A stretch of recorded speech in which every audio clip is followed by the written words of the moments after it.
YSR party ఆధ్వర్యంలో రాష్ట్ర వ్యాప్తంగా ఈరోజు రైతులకు సంబంధించిన సమస్యల మీద, రైతులకు పండించిన పంటలకు గిట్టుబాటు ధర ఈ ప్రభుత్వం కల్పించలేనందుకు నిరసనగా రాష్ట్ర వ్యాప్తంగా వైఎస్ఆర్ పార్టీ ఆధ్వర్యంలో ఈరోజు ధర్నా కార్యక్రమాలు చేయడం జరిగింది. ఎందుకు ఈ కార్యక్రమం చేయడం జరుగుతుందంటే, ఒకసారి రైతుల పరిస్థితి చూస్తే, రైతుల గురించి ఆలోచన చేస్తే, ఈ ప్రభుత్వం కూటమి ప్రభుత్వం అధికారంలోకి వచ్చిన తర్వాత రైతాంగానికి చేస్తున్నటువంటి అన్యాయాన్ని, రైతులు పడుతున్నటువంటి అవస్థలను, రైతులు ఎదుర్కొంటున్నటువంటి సమస్యల పట్ల బాధ కలుగుతుంది. ఎందుకంటే 10 మందికి అన్నం పెట్టేటువంటి రైతన్న ఈరోజు అన్నమో రామచంద్ర అనేటువంటి అరిచేటువంటి పరిస్థితులు కనపడతా ఉన్నాయి. ఆంధ్రప్రదేశ్ అంటే అన్నపూర్ణ ఆంధ్రప్రదేశ్ అని చెప్పి, ఈ దేశానికి రైతు వెన్నెముక అని చెప్పేసి ఒకనాడు పేరుండేది.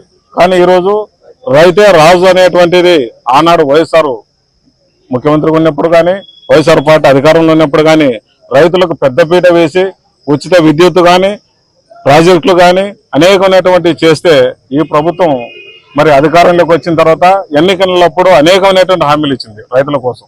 ఒకసారి ఆనాడు జగన్మోహన్ రెడ్డి గారి ప్రభుత్వానికి, ఈనాడు టీడీపీ ప్రభుత్వానికి తేడా చూస్తే, ఆనాడు చెప్పిన మాట ప్రతి వాగ్దానాన్ని జగన్మోహన్ రెడ్డి గారు నిరూపించడం జరిగింది, రైతులకు మేలు చేయడం జరిగింది.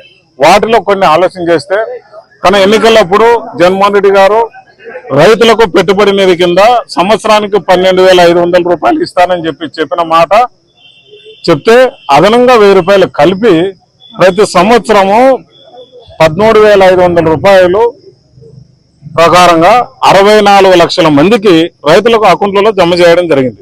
ఇది వాస్తవం కాదా? ఒకసారి ఆలోచన చేయాల్సినటువంటి అవసరం ఉంది. మరి పండించిన పంటకు, ప్రతి పంటకు ముందుగానే జాబ్ క్యాలెండర్ మాదిరి ప్రతి రైతు ఈ పంట మేము కొనుగోలు చేస్తాం, ఈ పంటకి ఇంత రేటు అని చెప్పి మద్దతు ధర చెప్పి, ఆ చెప్పిన మేరకు కొనిన మాట వాస్తవం కాదా? ఒకసారి ఆలోచన చేయమని చెప్పి కోరుతా ఉన్నాం.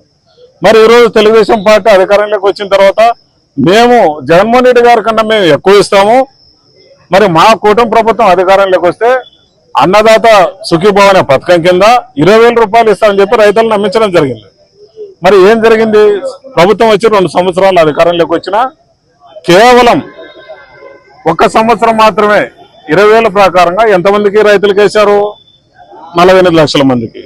ఆనాడు జగన్మోహన్ రెడ్డి గారు 64 లక్షల మందికి 13,500 ప్రకారంగా 5 సంవత్సరాలు చేస్తూ రైతులకే కాకుండా కౌలు రైతులకు కూడా వర్తించడం జరిగింది. మరి ఈనాడు ఒరిజినల్ రైతులకే లేదు, కౌలు రైతులకు అంతకంటే లేదు. మరి ఈరోజు మరి ఆనాడు ప్రతి రైతుకు ఎరువులు, విత్తనాలు, యూరియా ప్రతి ఒక్కటి కూడా రైతు భరోసా కేంద్రాలని చెప్పి, రైతు బిడ్డ కాబట్టి జగన్మోహన్ రెడ్డి గారు రైతు భరోసా కేంద్రాలు ఏర్పాటు చేసి విత్తనాలు కానీ, ఎరువులు కానీ, యూరియా కానీ ఈరోజు ప్రతి రైతు కేంద్రానికి గ్రామాలకే ఇచ్చి రైతులు అవస్థలు పడకుండా, కష్టాలు పడకుండా రైతుకు సాయం చేయడం జరిగింది. కానీ ఈనాడు తెలుగుదేశం ప్రభుత్వంలో యూరియా కోసం మరి కేవలం అధికార పార్టీ నాయకులే రైతులకు ఇవ్వాల్సినటువంటి యూరియాను కూడా బలవంతంగా లారీలోనే హైజాక్ చేసి, లారీలను కూడా ఎత్తుకెళ్లి మరి ఆ యూరియాను కూడా మరి వాళ్ళ బ్లాక్ గా అమ్ముకోవడం జరిగింది. ఇంతకంటే దుర్మార్గమైనటువంటి చర్య ఒకసారి ఆలోచన చేయాల్సినటువంటి అవసరం ఉంది. ఆనాడు వైఎస్ఆర్ ప్రభుత్వంలో రైతుల కోసం ఆనాడు జగన్మోహన్ రెడ్డి గారు చెప్పారు, రైతుల కోసం 3,000 కోట్ల రూపాయలు ధరల స్థిరీకరణ నిధిని ఏర్పాటు చేస్తున్నటువంటి మాట, చెప్పిన మాట నిలబెట్టుకున్నాడా లేదా ఒకసారి ఆలోచన చేయండి. ఏ ఒక్క రైతు కూడా పంట ఇన్సూరెన్స్, ఉచిత పంటల బీమా పథకం అని చెప్పి ఏర్పాటు చేసి, ఈ క్రాప్ బుకింగ్ అని చెప్పి ఏర్పాటు చేసి, ఒక్క రైతు 1 రూపాయి కూడా కట్టకపోయినా ఇన్సూరెన్స్ కంపెనీలకు రైతుల తరఫున మరి ఆనాడు ముఖ్యమంత్రి జగన్మోహన్ రెడ్డి గారు 12,500 కోట్లు ఇన్సూరెన్స్ మాట రైతుల తరఫున కట్టిన మాట వాస్తవం కదా? ఒకసారి ఆలోచన చేయండి. మరి మొక్కజొన్న గాని, కంది గాని, జొన్న గాని, కొర్రలు గాని ప్రతి పంటకు ఆనాడు మద్దతు ధర ఉండేది. రైతులు పండించిన పంటను అమ్ముకోవడానికి ఇబ్బంది పడే పరిస్థితి ఉండేది కాదు. కానీ ఈరోజు రైతులు ఒకసారి ఆలోచన చేస్తే, ఈ తెలుగుదేశం ప్రభుత్వంలో మరి అరటి విషయం చూస్తే ఎంత దారుణంగా ఉందో ఒకసారి ఆలోచన చేయండి. ఉల్లి అయితే ఉల్లి పంట కనీసం రైతు పండించిన ప్రతి పంటను పొలంలోనే వదిలేయాల్సినటువంటి పరిస్థితి ఉండింది. మరి చిరుధాన్యాలు మొక్కజొన్న కానీ, మరి జొన్నలు కానీ, రాగులు కానీ, పెసలు కానీ ఇలాంటి వాటికి గత ప్రభుత్వంలో మద్దతు ధర లభిస్తే రైతుల నుంచి కొనుగోలు చేస్తే ఈ రోజు వాటిని పట్టించుకునేటువంటి పరిస్థితి, దారుణమైనటువంటి పరిస్థితి ఉంది.